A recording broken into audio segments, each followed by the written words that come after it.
Hi guys, in this YouTube video we are going to discuss about CloudFront, and then at the end we will discuss about how to integrate CloudFront and the S3 bucket.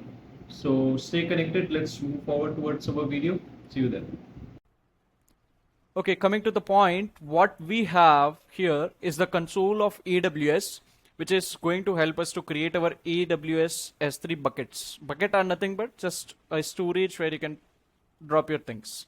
So let's create a bucket and let's see how these things work. I'm going to name it as Cloud by Win sample bucket. And I will keep everything as recommended. This is ACL. What is ACL? ACL is nothing but access control list. Who can access these things? Okay, so for now it is ACL. I will explain you what are the benefits of that.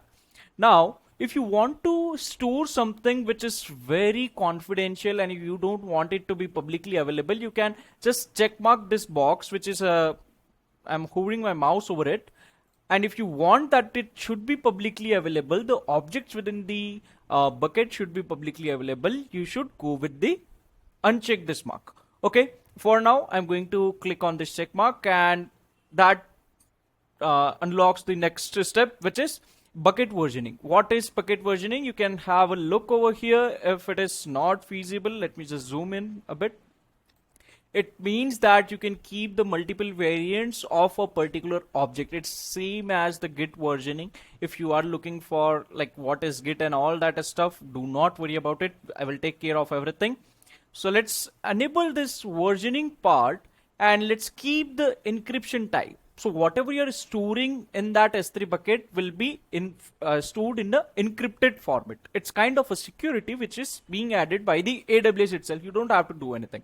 So it's as per your use case what encryption level you want. For now, I will go ahead with the server side encryption, and then I will enable the bucket key and just click here. There's nothing which you need to worry about, and if your use case are matching this one, just read them out and apply and keep going, guys. Okay, let's create a bucket and let me show you what are the features you have while you have your bucket here. So see, as you have your bucket, you get an empty bucket obviously. Now if you want to put an object over here, you can just click on upload. You have multiple options to add a folder from the local, and if you want to just add a folder, you can just add a folder from here as well. So I'm not going to drag and drop the things over here, but for now let's suppose I have the properties, I have the permission one. So now you can even check this mark once you create the bucket successfully. Okay, you can do that later on as well. Now this bucket policy. So bucket policy is something which is very critical. This bucket policy will help us to get our let's suppose I'm storing the media files of my website over here, and I want that those files should be transferred to my website via CloudFront. Okay, so if I enable a bucket policy that helps me to do that, I have to write something in that bucket policy. How to do that, I will give you a sample in my next upcoming video. Don't worry about that. So coming to the object ownership, objects are nothing but the files you are storing in that particular bucket. Okay, now coming to the ACL, as we have enabled the ACL by default, so you have to change it if you want that if you want that occasionally, if you want that my object should be publicly available via URL, so you have to change the ACL settings and we will be good with that. CORS, cross origin resource sharing, a very important point which helps, like, okay, if you are looking for a chorus in the technical term, in the day-to-day life, it's known as chorus. Okay, so you can have that as well here, and nothing additional here. It's very straightforward and very simple S3 service which is available via AWS. CloudFront is a AWS CDN. Now, what is CDN? CDN is Content Delivery Network. Okay, so what kind of content? Anything that you are storing at any point and you want something front facing, then you can go for the CloudFront. So here in this video, we are definitely going to talk about that. Let's suppose you are sitting here in Europe and your application is in India, and you want that at the same speed it should work in USA as well, and your application is over here. Now what will happen when someone from Europe is accessing your application? It will has a delay of 10 ms, and someone from USA which is access will have something around 15 ms. Let's suppose, let's take it as it's hypothetical case, guys. So what happens is, now every time they will be accessing, they will be having a 10 ms of delay, and they will be having the 15 ms of delay. We don't want that. We don't want our client to have such things, or we don't want for our own project. So what we do is we do a CloudFront integration, and what we do, we create a edge location. We'll create a edge location. This is our edge location, EL, that is edge location. So everybody who is accessing from Europe will have access from this point, and what this edge location will do, it will regularly fetch the data from the server, and it will store here.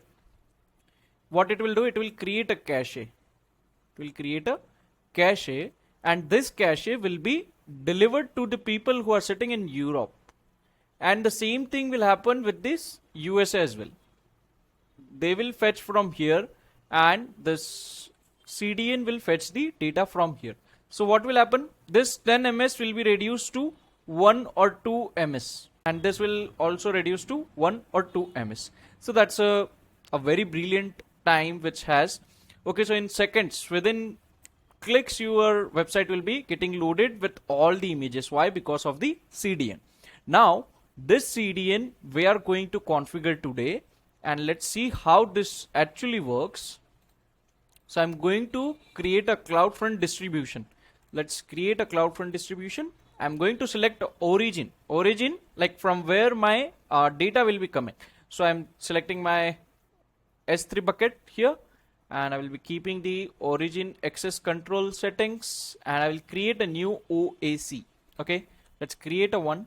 Let's just click on the create. Okay, I already have with this, and if you click on the create, you will see it over here. So let's select it here. I will explain you about this policy. Now let's keep everything by default. I just need to make sure that everything is by default over here. If you want extra security, you can go for the WAF, but I don't want that for now. Now if you are specific to a region, you can go for only North America and Europe, and if you want that all edge locations best performance, you can select as well. Okay, it depends. You have something with you. Now if you have the SSL certificate, they give you an option as well. Now clicking on the create distribution. Now once you create this distribution, you will see the S3 bucket policy needs to be changed. Okay, that needs to be updated. So I will just click on the copy policy. Very easy. Just click on the copy policy.